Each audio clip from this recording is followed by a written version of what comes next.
Eu acho que esse é o primeiro exercício que a gente tem que fazer. No curto prazo, você olha para a inteligência artificial hoje e você quer entender o impacto dela sobre empregabilidade. Hoje, né, final de 2024, você olha para mercados como os Estados Unidos, que é o mais avançado em inteligência artificial, os Estados Unidos estão em pleno emprego. A taxa de desemprego é historicamente talvez uma das mais baixas. Então, qual é o impacto hoje da inteligência artificial no emprego? Nenhum. Pelo contrário, o país está bombando e é o país que lidera nessa tecnologia. No Brasil, hoje, até saiu o dado de desemprego também, o Brasil hoje está com a taxa historicamente baixa de desemprego. A gente está com cerca de 6% de desemprego no país, o que é muito baixo. Então, é isso, você está voando nas nuvens, o que você faz? Você olha para os instrumentos, para os números. Os números hoje não têm ainda nenhum sinal de desemprego causado por inteligência artificial. Isso quer dizer que vai continuar assim? Claro que não. É aquela história. Confia em Deus, mas tranca o carro. Então, assim, você tem que se precaver e desde já. Não é que vamos ficar aqui de boa e vai ficar tudo bem. Aí, então a gente olha aí o cenário de médio prazo, né? No médio prazo, o que eu acho que vai acontecer? Eu não acho que as pessoas vão perder emprego diretamente para IA.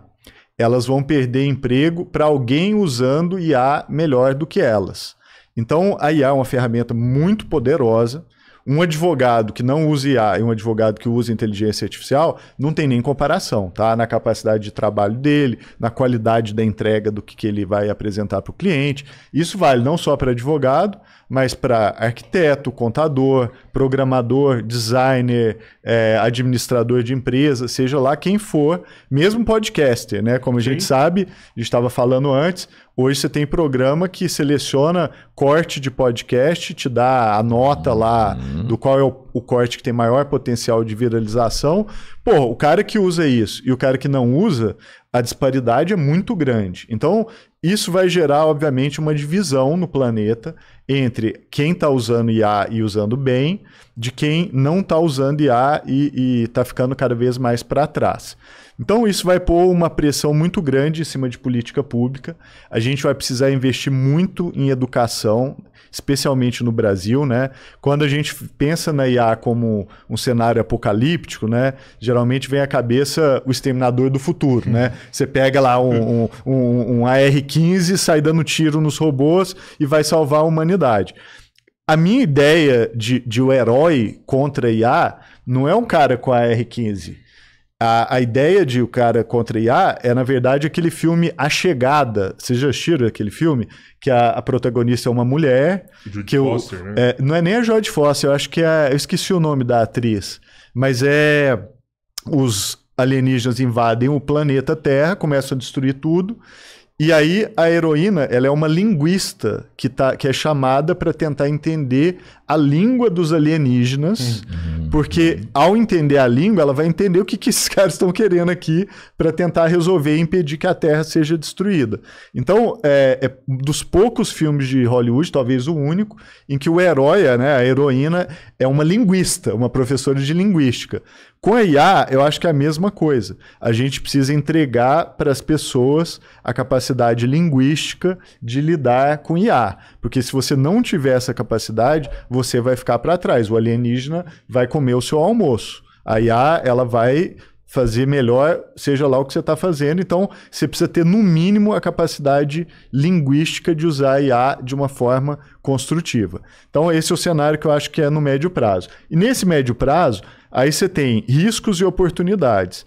Eu acho que a gente tem uma oportunidade de usar a IA para educação. Sim. A educação no Brasil é desastrosa, né? Boa. O nosso top 10% dos melhores alunos equivalem ao top piores alunos, 10 piores alunos por cento do Vietnã. Você entendeu? Pega os melhores alunos de escola pública, de escola privada no Brasil e pega os piores alunos de escola privada ou pública do Vietnã. O nosso top 10%, nosso primeiro decil, é comparável ao pior decil do Vietnã. Então, assim, quando você olha uma coisa dessa, você fala, caramba, a gente precisa fazer alguma coisa, e uma das coisas que eu acho que pode ser feita é usar IA para isso. Especialmente porque a realidade da maioria das pessoas no Brasil é pai e a mãe trabalham fora. Isso é, quando tem pai ou mãe, né? Porque a maioria dos brasileiros é mãe solo, não tem nem registro do pai. E o aluno chega em casa, vai fazer a tarefa de casa, e ele não tem nem para quem perguntar se ele está com a dificuldade em português, matemática, biologia.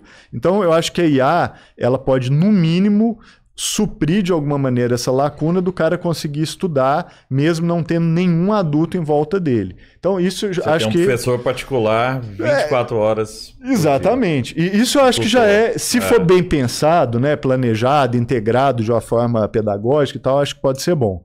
Agora, esse período do médio prazo, ele vai ter desafios e oportunidades. Eu torço para o Brasil ele aproveitar as oportunidades e tourear os desafios.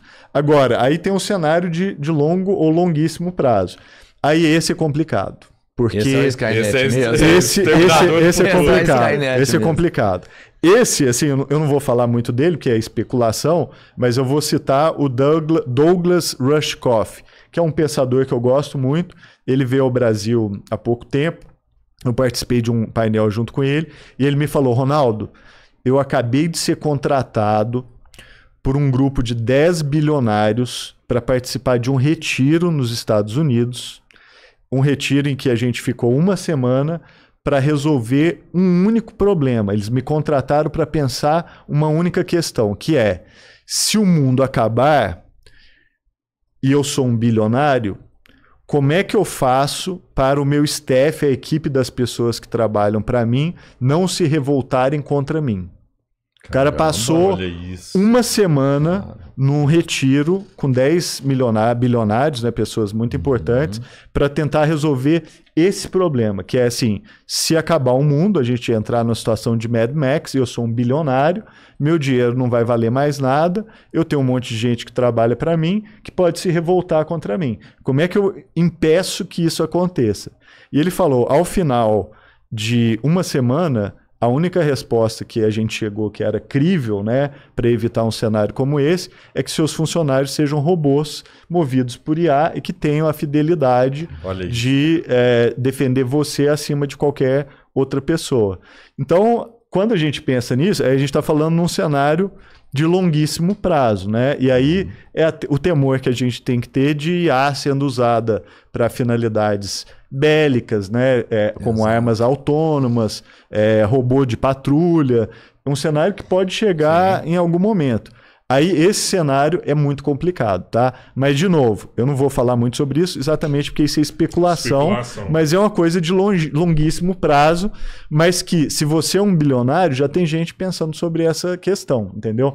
Eu, Ronaldo, estou mais preocupado com o cenário de curto e de médio prazo, até porque eu sou comprometido com o Brasil. Eu quero que o Brasil dê certo e eu quero que a gente aproveite as oportunidades o máximo possível. Mas no longuíssimo prazo, tem que ficar de olho também, porque dá muito ruim. Acho que eu pensaria numa alternativa melhor. O Gustavo também pensaria numa alternativa melhor para esse bilionário. Para esse problema, né? Pois qual a solução? Precisa de alguém que pensa simples, pô. Então... Não, mas eu só como resolver esse problema? Só pensando num negócio no médio prazo, assim, que é o que me preocupa mais. Quando você fala que, né, o cara que vai perder o emprego é aquele que não está usando a IA e o outro tá, eu entendo o lado do advogado, concordo 100%, eu acho que é por aí.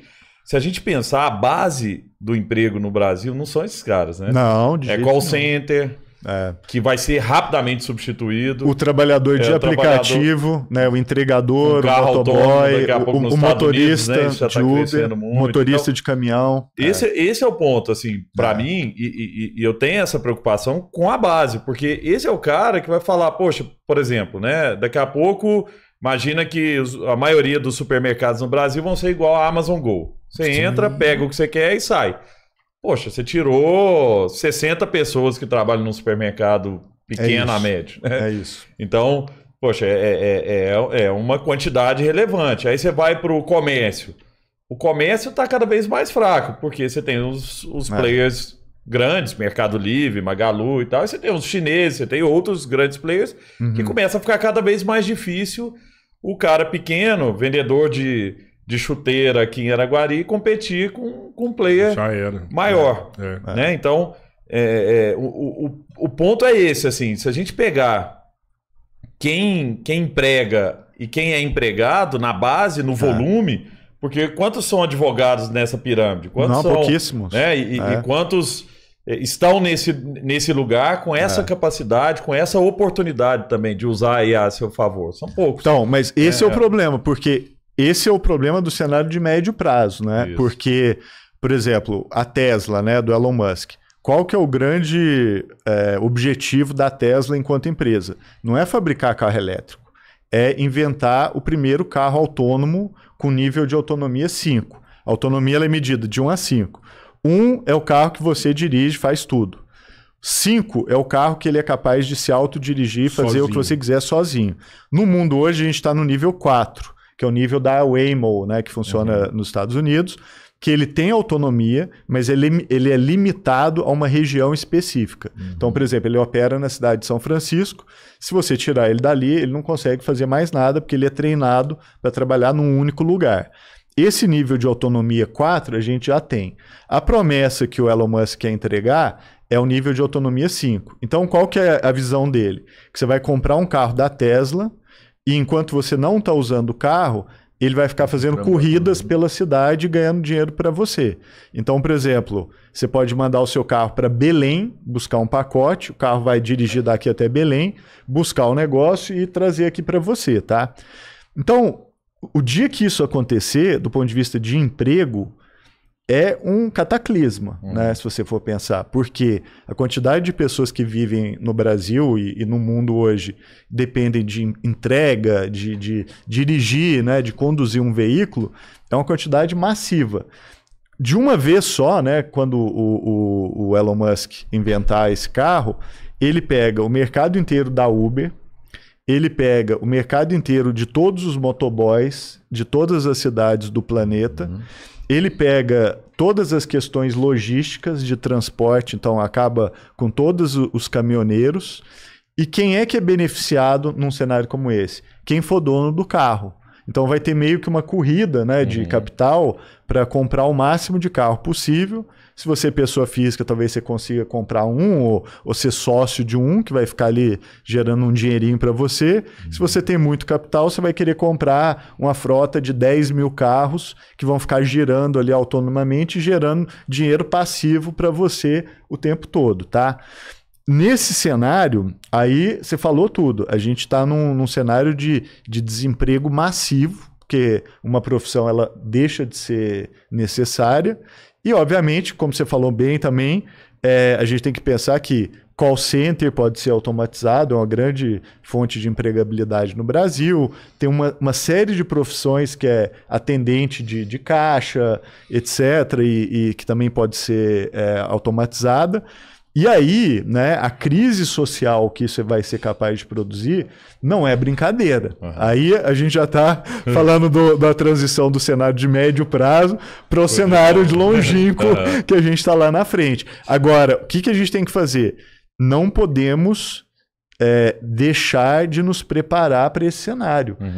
Esse cenário ele vai acontecer agora? Eu acho que não. Eu acho que ainda vai levar anos, talvez algumas décadas, para a gente chegar num carro de autonomia 5. Se bem que agora com o Elon Musk no governo dos Estados Unidos, talvez ele acelere esses processos, tá? Mas o que um país como o Brasil não pode deixar de fazer é a gente se preparar para ser competitivo nesse mercado. Inclusive, a melhor defesa é o ataque, né? A gente tem que planejar como é que a gente participa disso de forma ativa e tem que começar a pensar como é que a gente capacita as pessoas para fazer uma transição num modelo de economia e de emprego que aí sim vai mudar completamente, tá? Então, é aquilo, de novo, confie em Deus, mas tranca o carro e precisa trancar bem trancado, tá? É muito importante. Falando de uma boa utilização da IA, porque isso aí, lógico que você